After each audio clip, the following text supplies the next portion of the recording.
Welcome. In this video, I'll show you how to confirm your email on Gumroad. So first up, go ahead and open up your emailing service. It could be a Gmail, Yahoo, Outlook, or whatever emailing service. All right, and you will receive a confirmation instruction email from there, from Gumroad itself. All right, and the email will look like this. So what you'll do basically is just go ahead and click on confirm email. Wait a bit. And then once that's done, it says here your account has been successfully confirmed. That's basically it. And when you go ahead over to your profile, right here, click on settings.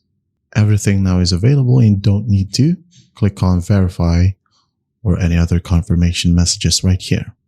And that's how easy it is to confirm your email on Gumroad. I hope this video helps and I'll see you in the next one.